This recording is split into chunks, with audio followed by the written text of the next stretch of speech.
푸른나무교회 매일 묵상 제3주차 월요일 하나님의 선하심을 부정하다. 뱀이 여자에게 물어 이르되 하나님이 참으로 너희에게 동산 모든 나무의 열매를 먹지 말라 하시더냐. 여자가 뱀에게 말하되 동산 나무의 열매를 우리가 먹을 수 있으나 동산 중앙에 있는 나무의 열매는 하나님의 말씀에 너희는 먹지도 말고 만지지도 말라 너희가 죽을까 하노라 하셨느니라. 뱀이 여자에게 이르되 너희가 결코 죽지 아니하리라. 너희가 그것을 먹는 날에는 너희 눈이 밝아져 하나님과 같이 되어 선악을 알 줄 하나님이 아심이니라. 오늘은 어제 말씀드린 뱀이 초래한 문제가 무엇인지 살펴보겠습니다.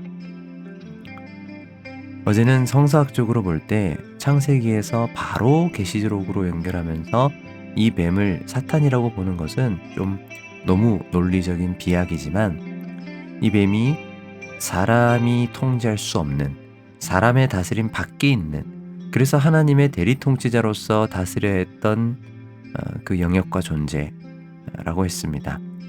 그러면 이 뱀과 인간 사이에 어떤 일이 일어난 걸까요? 이에 대해 묵상집의 저자인 존 스토트는 주일, 월요일, 화요일 이 사흘간의 제목을 통해 그것을 보여줍니다.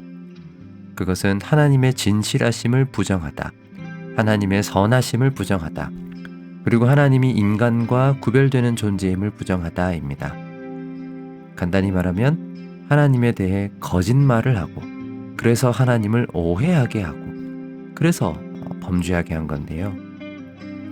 월트는 이런 기만, 오도, 문제를 일으킴 등등의 이 전통적인 이해가 틀렸다고는 하지 않습니다. 지금 이 스토트의 말도 다 맞는 말이긴 합니다. 뱀은 거짓말을 하는데요. 그런데 이 뱀의 거짓말은 대놓고 하는 거짓말이 아니라 아주 교묘한 거짓말. 그러니까 팩트를 살짝 비트는 방식으로 나타납니다. 첫 마디부터가 그런데 영어 성경을 보면 좀 더 보기 편하실 겁니다. 그러니까 창세기 2장 16절을 보면 하나님께서는 동산 모든 나무 열매를 마음대로 먹어라 하셨는데 뱀은 동산의 모든 나무 열매를 먹지 말라 하시더냐 이렇게 바꿉니다. 그러니까 지금 영어로 보시면은 다른 건 다 똑같은데 자유롭게 먹어라를 먹으면 안 된다 라고 바꾼 겁니다. 히브리어로는 로 하나가 들어가면서 완전 다른 이야기로 바꾸는 것입니다. 그런데 이 질문에 하와가 대답하는 게 좀 이상하죠. 딱 하나의 나무 열매만은 먹지 말라 이 얘기를 가지고 여기다가 만지지도 말라를 덧붙이고 또 반드시 죽으리라 하신 말씀을 죽을까 하노라 라고 바꿉니다. 저는 옛날에 이게 문제라고 배웠는데요. 그런데 학자들은 그런 뜻은 아니라고 합니다. 하와가 그렇게 틀리게 말한 건 아니에요. 그런데 월튼의 설명을 보면 이 히브리어 표현이 뱀이 이렇게 얘기할 때 너는 안 죽는다, 결코 죽지 아니하리라 라고 한 게 아니라 당장 죽는 건 아니다 라는 뉘앙스라고 합니다. 이렇게 보면 뱀의 말 그대로 실제로 먹자마자 죽은 건 아니었잖아요. 그래서 어떤 학자들은 뱀이 진실을 말했다고 주장합니다.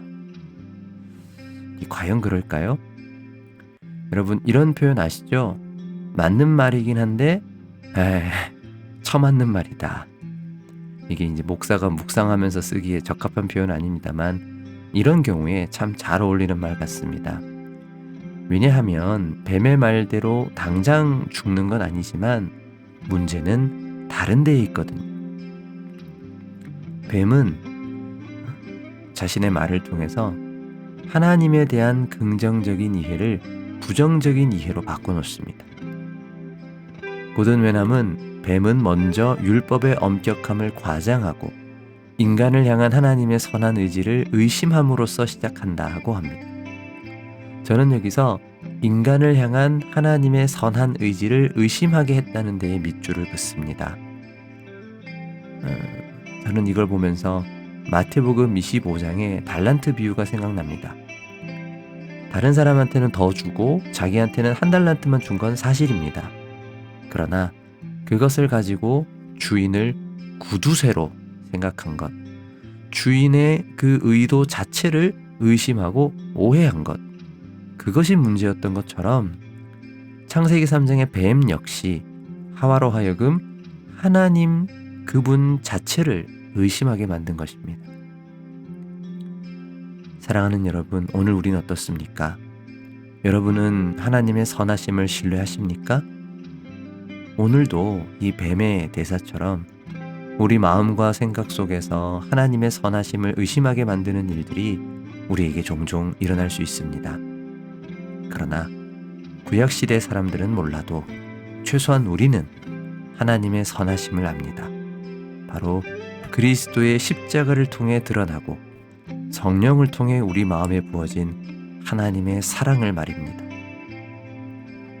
바라기는 이 하나님의 선하심과 사랑을 알고 이를 신뢰하며 오늘도 흔들리지 않고 든든히 살아가는 우리가 되기를 바라면서 함께 기도하겠습니다.